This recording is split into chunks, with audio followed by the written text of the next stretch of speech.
Assalamualaikum warahmatullahi wabarakatuh. Perkenalkan, nama saya Farsisya. Di video kali ini saya akan meresensi buku novel yang berjudul Dunia Sophie. Dan dengan judul resensi yang saya buat yaitu Gadis yang Selalu Ingin Tahu. Sebuah novel filsafat yang sangat membentuk kita mengenal dunia filsafat, yang banyak orang terkesan sangat rumit dan menyeramkan untuk diceritakan atau didiskusikan. Tetapi bukan ini yang memberikan perspektif yang berbeda dan membuat pembacanya terkecandu. Jason Gardner berhasil menyulap paradigma materi filsafat yang marah menjadi sebuah bacaan yang menarik dan dibumbui oleh kreativitas imajinasi yang membuat kita bertanya-tanya selalu dan berhasrat untuk menyelesaikan cerita tersebut. Naskah buku Dunia Sophie berbahasa Norwegia, namun telah dibaca dan diterjemahkan ke dalam berbagai bahasa di seluruh dunia. Setidaknya ada 60 terjemahan ke dalam bahasa lain dan tercatat terjual 40 juta cetakan yang tersebar di seluruh dunia. Sehingga buku ini menjadi salah satu novel anak-anak sekaligus buku filsafat yang paling monumental dalam sastra kontemporer. Dimulai dengan bab awal yang berjudul Taman Firdausku, yaitu mengacu kepada kediaman tokoh Sophie yang mulanya kehidupan Sophie cenderung biasa-biasa saja seperti anak di usia 14 tahun pada umumnya, yakni bermain dan sebagainya. Namun secara tiba-tiba Sophie dikagetkan dengan sepucuk surat yang berisikan, "Siapakah kamu? Dan dari mana dunia ini berasal?" Pertanyaan tersebut membuat Sophie tergerak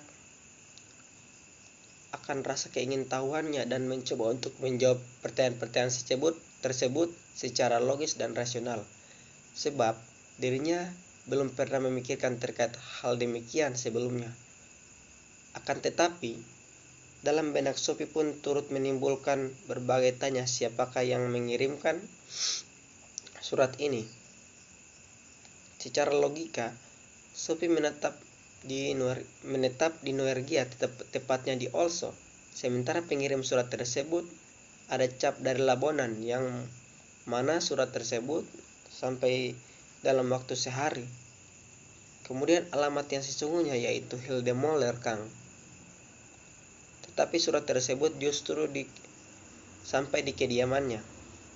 Berbagai hal itulah yang membuat Sophie terheran sekaligus menimbulkan banyak tanya dalam pikirannya.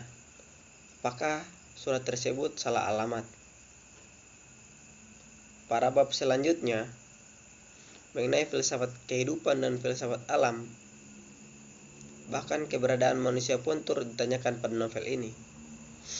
Dunia Sophie bisa dikatakan membawa hawa-hawa segar bagi orang-orang yang berhasrat untuk mendalami filsafat dengan metode yang sederhana dan ringan.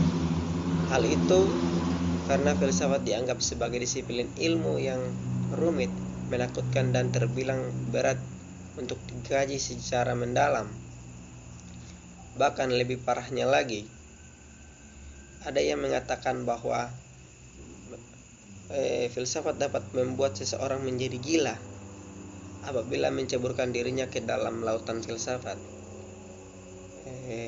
Namun di balik hal yang menarik, novel ini memiliki kekurangan seperti kurangnya daftar istilah atau glosarium dan terjemahan berbagai kata atau istilah asing yang berasal dari para filsuf.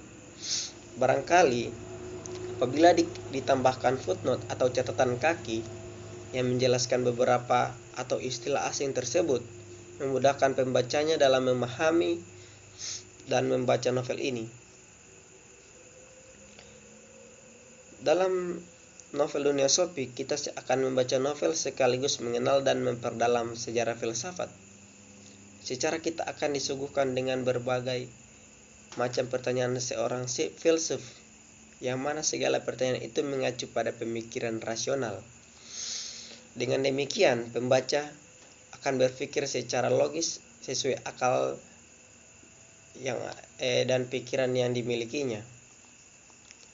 Demikian video resensi buku novel Dunia Sophie yang saya buat. Lebih dan kurangnya saya mohon maaf. Billahi taufik wal hidayah. Wassalamualaikum warahmatullahi wabarakatuh.